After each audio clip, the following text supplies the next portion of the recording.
पहाड़ के बीचों बीच गुफा बनी हुई है। मस्त वाली। ये जो सामने आपको व्हाइट व्हाइट दिख रहा होगा, इसके अंदर गुफा है। तो रामायण की प्रत्येक चौपाई सिद्ध है, महामंत्र है। आप जिस चौपाई का नित्य पाठ करो, नित्य उसका स्मरण करो, जो चाहोगे वो प्राप्त होगा रामायण से। आप देखने को मिलते हैं। ये देखो, ये गुफा के अंदर एक गुफा है, बहुत ही प्यारी गुफा है। ये पूरा पहाड़ों के बीच पे ही गुफा बनी हुई है। ये नेचुरल गुफा है, इसे कोई बनाया नहीं है। और जो रामायण में ऐसा मतलब जो हमारे जीवन जन्म से मृत्यु तक जिन जिन चीजों से हम गुजरते हैं वो सब रामायण है। जय श्री राम दोस्तों, आपका स्वागत है मेरे YouTube चैनल संत नमन में। जैसा कि आप लोग देखते हैं, मैं हमेशा नई नई वीडियो लाता रहता हूं संतों के बारे में, उनकी दिनचर्या, उनका रहन सहन। आप मेरे पीछे देख रहे हैं, ये बांके सिद्ध गुफा के नाम से यह स्थान है। बहुत ही प्यारा स्थान है, बहुत ही दिव्य गुफा है। तो आइए चलते हैं, आपको गुफा दिखाते हैं, गुफा के दर्शन करवाते हैं, संत महात्मा का भी सत्संग करते हैं। दोस्तों, हम लोगों को इन सीढ़ियों से होते हुए ऊपर जाना है। जो ऊपर पहाड़ आप देख रहे हैं, ये पहाड़ के ऊपर गुफा है। आइए चलते हैं, आपको दिखाते हैं, आप मेरे साथ बने रहिए। बहुत ही दिव्य जगह है।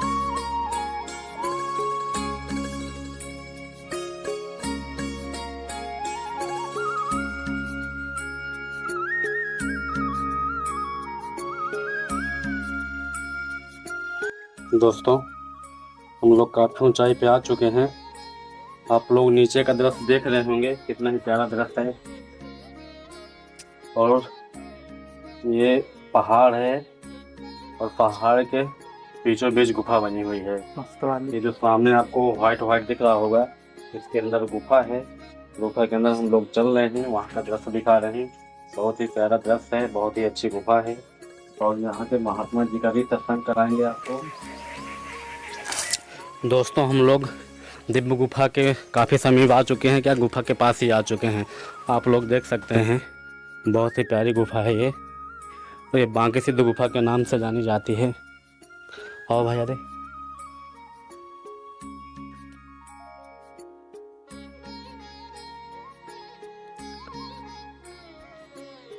आ जाओ आराम से, है ना।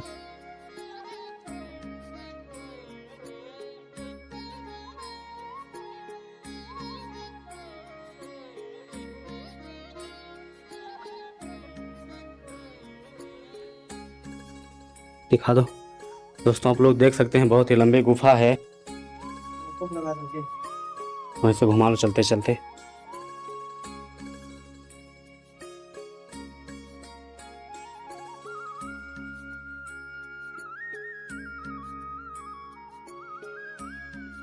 और यहाँ के जो बांके सिद्ध गुफा इन्हीं के नाम से जानी जाती है।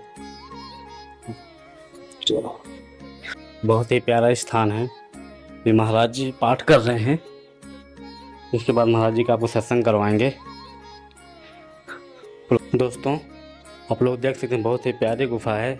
और हम लोग काफ़ी ऊंचाई से ऊपर आए हैं, काफ़ी नीचे से हम लोग ऊपर आए हुए हैं। मैं ऊंचाई से सॉरी बोल रहा हूँ, हम लोग बहुत ऊपर हैं। ये नीचे आप देख सकते हैं, बात दिखा दो आदि। हम लोग इतनी ऊंचाई पे हैं, एक खिड़की बनी हुई है गुफा में, आप देख सकते हैं। ये नीचे का दृश्य बहुत ही प्यारा लग रहा है। और बगल में दिखा दो, यहाँ पे महाराज जी की कुटिया है। ये दरवाज़ा देख सकते हैं, आप लोग देख पा रहे होंगे। ये अंदर की गुफा बनी हुई है, लेकिन यहाँ पे दरवाज़ा लगा हुआ है, शायद सबको नहीं जाने देते। महाराज जी बस यहाँ अंदर रहते हैं। और अंदर प्यारी एक और प्यारी गुफा है, आइए मैं आपको दिखाता हूँ। बहुत ही दिव्य स्थान है, ऐसे स्थान बहुत कम देखने को मिलते हैं। ये देखो, ये गुफा के अंदर एक गुफा है, बहुत ही प्यारी गुफा है। ये पूरा पहाड़ों के बीच पे ही गुफा बनी हुई है। ये नेचुरल गुफा है, इसे कोई बनाया नहीं। और जो यहाँ के महाराज जी हैं, बोल रहे हैं कि हमको सपना आया कि आप उस स्थान पे जाइए, वहाँ हमारा भजन तपस्या करिए। तब महाराज जी यहाँ पे आए, तभी इस जगह की जानकारी हुई। बहुत ही अच्छी जगह है। और आप लोग देख सकते, पूरी तरह से खड़ा नहीं हो पा रहा हूँ, क्योंकि पहाड़ों पे बनी हुई गुफा है। आइए चलता हूँ, काफ़ी चढ़ा भी हूँ, काफ़ी थक भी गया हूँ, मैं काफ़ी ऊंचाई पे आया हूँ। महाराज जी का सत्संग करवाते हैं। दोस्तों, महाराज जी का सत्संग करवाते हैं और उनके दर्शन करवाते हैं। आइए चलिए मिलते हैं महाराज जी के पास। सबसे पहले जो यहाँ आए थे वो श्री गोमती दास जी महाराज जी। अच्छा। हाँ, तो उस समय जो यहाँ काफी जंगल था, घनघोर जंगल था। यहाँ लोगों का आना जाना कम था, मतलब भेड़ बकरियां चराने वाले चरवाहे, चरवाहे लोग। तो बस यही लोग आते थे, बाकी कोई नहीं। वैसे आम पब्लिक दर्शन के लिए नहीं, क्योंकि यह स्थान शेर भालुओं ज्यादा यहाँ जो है जानवर रहते थे। तो जिस समय वो यहाँ साधना करने पंजाब से आए थे, पंजाब के रहने वाले थे, तो उस समय यहाँ शेर भालू रहते थे और वो अपने साधना करते थे। शेर भालू भी बैठे रहते थे, लेकिन उनसे बाबा की ऐसी कृपा थी कि उनसे जानवर स्नेह करते थे। तो अपना जो हिंसक भाव जानवर का रहता है वो नहीं था। और उन्होंने काफी समय यहाँ 10-12 वर्ष साधना की। इसके बाद में उन्हें आपने मंदिर में जो ठाकुर जी विराजमान है, वहाँ छोटी मूर्ति रखी है, वो सिद्ध है, बांके सिद्ध हनुमान। और ये गुफा वैसे हनुमत गुफा के नाम से भी जानी जाती है। उन्होंने फिर यहाँ दर्शन प्राप्त किए और इन्हीं के आदेश पर फिर वो अयोध्या चले गए। तो जो अयोध्या में हनुमत निवास है, इन्होंने ही जो है हनुमंत लाल जी की प्रेरणा से वहाँ बनवाया था।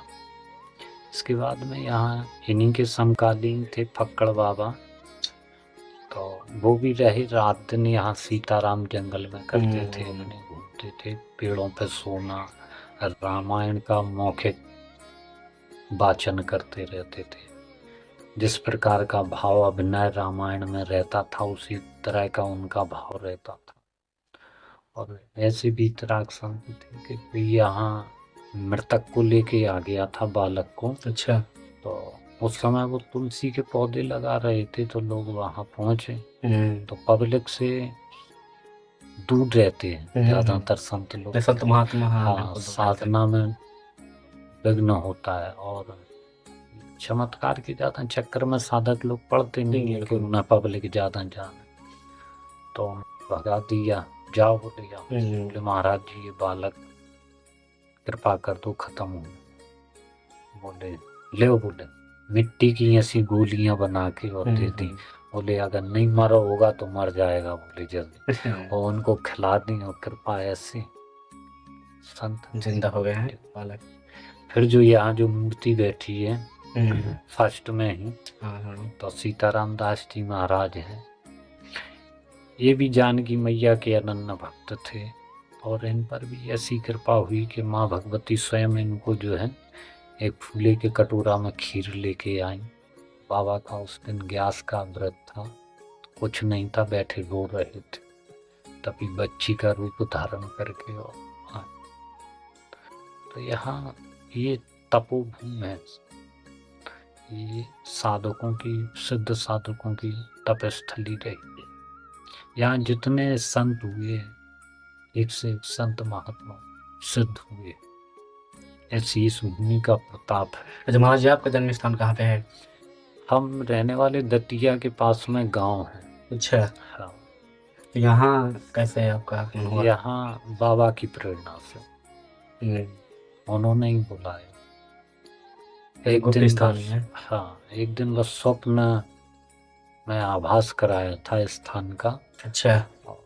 बस उसी स्वप्न के आभास में, तो स्वप्न में ही पूरे स्थान की जानकारी आपको मिल गई है। हाँ, ये स्थान यहाँ पे है, यहाँ आपको तपस्या करनी है। हाँ, लोगों के साथ में जो महाराज जी के शिष्य थे, अच्छा, उनसे संपर्क करके यहाँ आ गए थे, क्योंकि जो इस स्थान पे है तो उसकी अनुमति लेना जरूरी था। वो बीमार थे, तो एक स्वयं सेवक के यहाँ अपने जो उनके शिष्य थे उनके यहाँ पर थे बीमार, तो वहाँ जाके उनकी अनुमति प्राप्त की, तब से यहाँ से मतलब हम ये रामचरितमानस से क्या सीख सकते हैं, लोगों को क्या बता सकते हैं, इसका निचोड़ क्या है? ये कल्प वृक्ष है, इससे आप जो चाहो प्राप्त कर। कोई ऐसा प्रसंग बताइए कि हम लोगों को जीवन में अमल करें या आने वाली पीढ़ी। रामायण में ऐसा, मतलब जो हमारे जीवन जन्म से मृत्यु तक जिन जिन चीजों से हम गुजरते हैं वो सब रामायण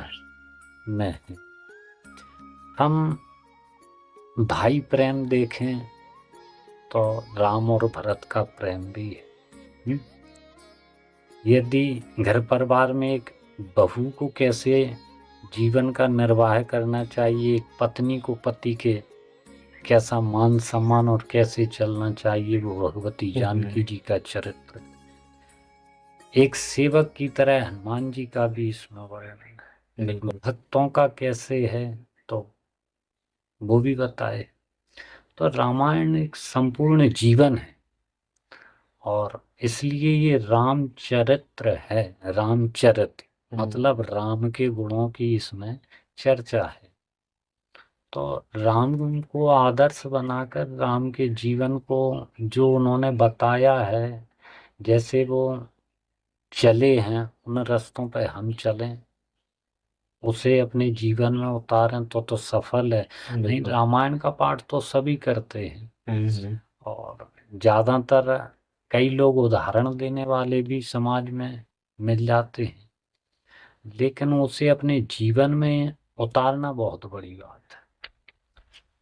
रामायण को पढ़ने से कुछ नहीं होगा जब तक उसे आप अपने जीवन में ना उतारो। रामायण क्या कह रही है, क्या हमें मार्ग दिखा रही है, तो वैसा हमारा आचरण होना चाहिए। हम जिसे इष्ट मानते हैं उस इष्ट का कैसा भाव है, कैसा रूप है, उसके कैसे गुण हैं, वो हमें होना चाहिए। बिल्कुल। तो रामायण की प्रति एक चौपाई सिद्ध है, महामंत्र है।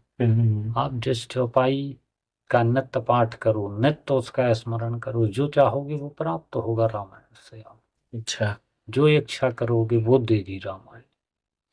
बस आस्था और विश्वास हो। जब हम पत्थर को पूजते हैं उसे ये मान लेते हैं कि ये भगवान है और हम उसमें से भगवान को प्रकट कर लेते हैं। तो महाराज ये कलयुग में भी हम लोग भगवान को प्राप्त कर सकते हैं? हाँ, कलयुग में प्राप्त कर तो सकते। इसका कोई उपाय, रास्ता? देखिए, ज्ञानी रामकृष्ण परमहंस कलयुग में ही हुए, तुलसीदास जी कलयुग में ही हुए और इन्होंने पाया, मीरा ने पाया। कितने संत ऐसे हुए हैं जिन्होंने कलयुग में पाया और आगे भी पाते रहेंगे। बस हमारे अंदर निश्चल भक्ति होना चाहिए, प्रेम होना चाहिए। जब तक प्रेम नहीं होगा, निश्चल भक्ति नहीं होगी, हमारे अंदर कपट भरा रहेगा, द्वेष भरा रहेगा, ईर्ष्या का भाव होगा, अहंकार होगा, अभिमान होगा, तो कहाँ से राम मिलेंगे। उसके लिए तो सरल बनना पड़ेगा। तो ये भगवान पूजा पाठ से पाए जा सकते हैं कि इसके और भी कोई? नहीं, ये तो देखो, हर चीज एक साधन है। ऐसा नहीं है कि रामायण पढ़ने वाला ही भगवान को पा लेगा। बिल्कुल। हो सकता है कोई अच्छी सेवा भाव करे तो वो भी प्राप्त कर सकता है। कोई भगवान के भजन भाव में यदि आप डूब कर रमे रहोगे तो पालोगे। चाहे वो सेवा भाव हो या भजन संकीर्तन हो या आपका जप हो या पूजा की आपकी पद्धति है, तो किसी भी भाव से तो ये एक साधन है उस परमात्मा से जोड़ने का, उस तक पहुंचने का। वास्तविक तो मन को निर्मल करना होता। जब तक हम मन से राम जी को समर्पित नहीं होंगे, जैसे एक पत्नी अपने पति को पूर्ण रूप से समर्पित होकर उसकी सेवा करती है, वैसे ही इष्ट के प्रति हमें श्रद्धा से समर्पित होना चाहिए, तभी हम उसकी कृपा को प्राप्त कर सकते हैं। बिल्कुल। और जो अकेले रहते हैं आप यहाँ गुफा हाँ, में? बस बाबा और हमें जो कुछ हैं। जानवर अभी दिखते अकेले हैं का अभी? वैसे हिंसक ऐसे जानवर तो नहीं है, तो लेकिन वैसे जीव जंतु हैं, सांप जंगल हैं, है। बस खापड़े हैं, बिच्छू हैं, ये निकलते रहते हैं, जी, खतरा तो खूब रहता होगा यहाँ घूमते पे। फिरते रहते हैं। और ऊपर ही आपका ये एयरपोर्ट बना हुआ है, हाँ, ऊपर एयरपोर्ट है। तो उससे भी नुकसान? नहीं, ऐसा कुछ उससे ये है कि अब ऊपर लोगों का आना जाना है और बाउंड्री हो गई तो अब हिंसक जानवर अब इधर को नहीं आते। नहीं, पहले काफी शेर भालू तो आते रहते हैं। हिरन वगैरह नीलगाय ये तो अभी देखने को मिल जाती हैं, या वैसे जो होते हैं ना जंगली सुअर। हाँ, मुझे भोजन प्रसादी कैसे होती होगी आपकी? भोजन प्रसादी बनाते हैं अपने नहीं तो रसोई ये में। राशन वगैरह कैसे? राशन वगैरह भक्तों द्वारा चलता है। भगवान के सहारे हैं। हाँ, बस ईश्वर के सहारे, क्योंकि यहाँ कोई मांगने की पद्धति नहीं है, बिल्कुल। ना ही यहाँ का संत कभी किसी से कुछ मांगता है, ना दान पेटी वगैरह कुछ ऐसी रखी नहीं जाती। भक्त का भाव है, चढ़ाए ना चढ़ाए वो उसकी मर्जी। बिल्कुल। ज्यादातर यहाँ भक्त लोग कई आते हैं, आटा दाल वगैरह सब लाते हैं। सबको पता है जंगल है तो अपने लाते रहते हैं। ये जोड़े हैं फिर से। आज बहुत अच्छा लगा आपसे बात करके। सीता सीता